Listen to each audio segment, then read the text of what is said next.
तब गीतांजलि और वृंदा के मंत्रों का देव पर असर होने लगता है। देव को अपने पिछले जीवन में घटित हुई चीजें दिखने लगती हैं। देवराज, आपको क्या हो गया है? कैसी बहकी बहकी बातें कर रहे हैं आप? हमारा अभय जिंदा है। जो गुनाह मैंने किया ही नहीं, उसकी आप मुझे सजा नहीं दे सकते हैं। मेरा अभय बिल्कुल ठीक है। किशन, किशन, जी मालिक, लेके आओ। देवराज के हुक्म पर किशन अभय की लाश को गोद में उठा के लेके आता है और गीतांजलि के सामने खड़ा हो जाता है। उसे देख गीतांजलि जोरों से चिल्लाती है और बेहोश हो जाती है। जब अंजलि को होश आता है, वो देखती है उसे एक काल कोठरी में बंद कर दिया गया है। वहाँ घना अंधेरा है और वो जोर जोर से चिल्ला रही है, पर उसकी आवाज सुनने के लिए दीवारों के अलावा कोई नहीं। खोलो देवराज, देवराज खोलो मुझे। मैंने कुछ नहीं किया है। खोलो, मेरा अभय, मेरा अभय। तभी उस सन्नाटे को चीरते हुए किसी की पायल की छनकने की आवाज आने लगती है। मत रो गीतांजलि, कोई और तुम्हें समझे या नहीं, मैं समझती हूँ। तुमने कुछ नहीं किया है, मैं जानती हूँ। कौन है वहाँ? वृंदा गीतांजलि के सामने आती है। वृंदा, तुम? और तुमने हमारे कपड़े क्यों पहने हैं? अरे कैसी बातें कर रही हो? हम बचपन के दोस्त हैं। याद है, तुम्हारे पिता कोई भी नए कपड़े लेके आते थे तो तुम पहले हमें पहनने को बोलती थी। कोई नया खिलौना तोहफे में मिलता था तो पहले हम उससे खेलते थे। वृंदा, हमने पूछा तुमने हमारे कपड़े क्यों पहने हैं? अरे मेरी गीतांजलि, कितनी भोली हो तुम। अगर तुम्हारे कपड़े नहीं पहनते तो देवराज की नजर में गीतांजलि बन तुम्हारे आंखों के नूर को छत से कैसे फेंकते। धोखेबाज, बेरहम, हमने तुम्हारा क्या बिगाड़ा था? क्यों किया तुमने ऐसा? गीतांजलि, हमें नहीं पता तुम समझ पाओगी या नहीं। चलो कोशिश करते हैं। बचपन से लेकर आज तक हमें हर वो चीज अपने आप पसंद आ जाती है जो तुम्हारी है। जैसे कि वो बोलता हुआ गुड्डा, जैसे कि वो गुलाबी रंग का लहंगा, जैसे कि देवराज। तुमने ये सब देवराज को पाने के लिए किया? हाँ गीतांजलि, देवराज के पिताजी ने देवराज को हमारे लिए चुना था, लेकिन उसने तुमसे शादी कर ली। क्यों? क्योंकि तुम्हारे पिताजी के पास ज्यादा दौलत थी।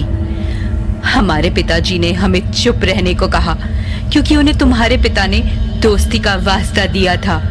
जब जब हमने तुम्हें देवराज के साथ देखा, हमारी दोस्ती नफरत में बदलती गई। वृंदा, हम दोस्त थे।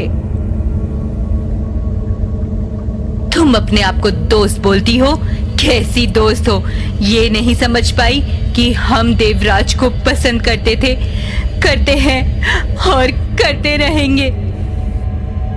एक बार हमें कह देती कि तुम देवराज को पसंद करती हो, हम कभी इस रिश्ते के लिए हाँ नहीं कहते, छोड़ देते उन्हें।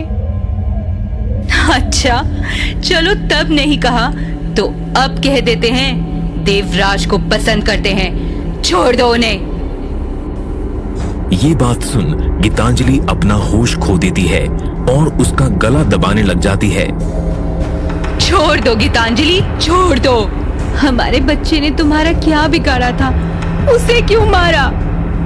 वृंदा जोर से गीतांजलि को धक्का देती है और वो जमीन पर जाकर गिर जाती है और वृंदा वहां से भाग जाती है। हमने कुछ नहीं किया, हमने कुछ नहीं किया। वृंदा ने मारा है उसे। देवराज, आप सुन रहे हैं? देवराज, ओ देवराज।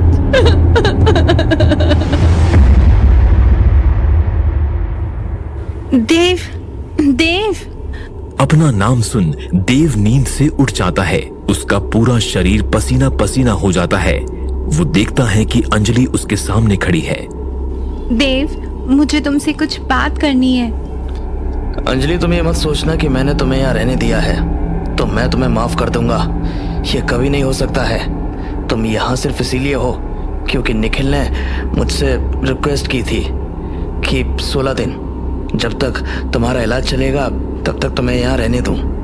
उसके अलावा हमारे बीच कोई रिश्ता नहीं है। पर देव, तुम यहाँ से अब जा सकती हो। देव एक बार मेरी बात सुन तो लो। क्या सुनो अंजलि, तुमने मेरे शिवम भाई को मारा है। मैंने कुछ नहीं किया, मैंने कुछ नहीं किया देव। देव, अंजलि देव को बुलाती रहती है पर वो उसकी एक नहीं सुनता है और कमरे से चला जाता है। तभी अंजलि की आवाज सुन निखिल कमरे में आता है। क्या हुआ अंजलि? देव की नफरत मुझसे अब टॉलरेट नहीं हो रही है। I want him back, my old Dev. हौसला रखो अंजलि, सब ठीक होगा। हाँ, मैं हिम्मत नहीं हारूंगी। याद है निखिल, शमा ने कहा था कि बाबा, मंदाकिनी और वो वृंदा इसी महल में है। पर हम उन्हें ढूंढेंगे कैसे? एक मंत्र है जिसकी मदद से हम दोनों वहाँ पहुँच जाएंगे जहाँ पर वो तीनों हैं। उस मंत्र की ताकत से निखिल और अंजलि उस खुफिया कमरे में पहुंचते हैं। निखिल, मुझे ऐसा क्यों लग रहा है जैसे मैं यहाँ पहले कभी आई हूँ। यहाँ दाईं तरफ एक बड़ा सा भूरे रंग का दरवाजा है, उस पर एक शेर बना है। दरवाजे का एक हैंडल टूटा हुआ है। जैसे जैसे अंजलि बोलती जाती है, निखिल देखता है कि अंजलि की कही हुई हर बात सच है। वहाँ एक बड़ा सा दरवाजा है जिस पर शेर बना है और उसका एक हैंडल टूटा है। निखिल और अंजलि उस दरवाजे के अंदर जाते हैं और देखते हैं कि बाबा, वृंदा और मंदाकिनी हवन कर रहे हैं।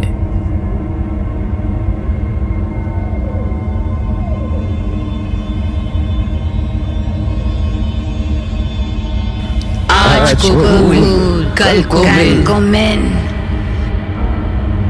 मुझे लगता है तुम्हें जाना चाहिए, पर ये लोग तुम्हें देख लेंगे तो जिंदा नहीं छोड़ेंगे। तुम श्योर हो? नहीं, हम उन्हें देख सकते हैं पर वो नहीं। अंजलि मंदाकिनी के पास जाती है और उसके कान में कहती है, मंदाकिनी, मैं जिंदा हूँ। मंदाकिनी मंत्र बोलते बोलते रुक जाती है। क्या हुआ? मंत्र क्यों रोका? नहीं, कुछ नहीं। आज को भूल, कल को मिल। आज को भूल, कल को मिल। मंदाकिनी, मैं जिंदा हूँ। अंजलि की आवाज सुन मंदाकिनी फिर रुक जाती है। मंदाकिनी, तू मंत्र बोलते बोलते रुक नहीं सकती है। मंत्र का असर कम हो जाएगा। मैंने उसकी आवाज सुनी। किसकी? गीतांजलि की। उसने कहा वो जिंदा है। क्या बकवास कर रही है माँ? गीतांजलि को मरे बरसों हो चुके हैं। अगर वो जिंदा होती तो हम नहीं होते। मैंने उसकी आवाज सुनी है, वो यही है। मुझे लगता है तेरे शरीर के साथ तेरा दिमाग भी बुढ़ा होता जा रहा है। सही कहा, तू भी गीतांजलि और अंजलि की तरह बेकार हो गई है। ये सुन मंदाकिनी आग बबूला हो जाती है और बाबा पर हमला करने लगती है। तेरी इतनी जुर्रत, तुझे मैं जिंदा नहीं छोड़ूंगी। माँ छोड़ उसे, माँ छोड़ उसे। छोड़ मुझे, पागल चुड़ैल। बाबा बहुत सारी भभूति हाथों में उठाता है और मंदाकिनी के मुंह पर फेंक देता है और मंदाकिनी वहां से गायब हो जाती है। अंजलि और निखिल ये सब देख रहे हैं। यही सही समय है मंदाकिनी को मारने का। नहीं निखिल, यही समय है मंदाकिनी को अपनी तरफ करने का। मंदाकिनी अब हमारा सबसे ताकतवर मोहरा बनेगी। इसी खेल में जब चाहे हम इसे इस्तेमाल कर सकते हैं। वो क्यों हमारा साथ देगी? एक जख्मी घोड़े से ताकतवर कोई और नहीं होता। आज मंदाकिनी के मन में अपनी बेटी वृंदा के लिए नफरत भर चुकी है। हमें बस अब उसी का इस्तेमाल करना है।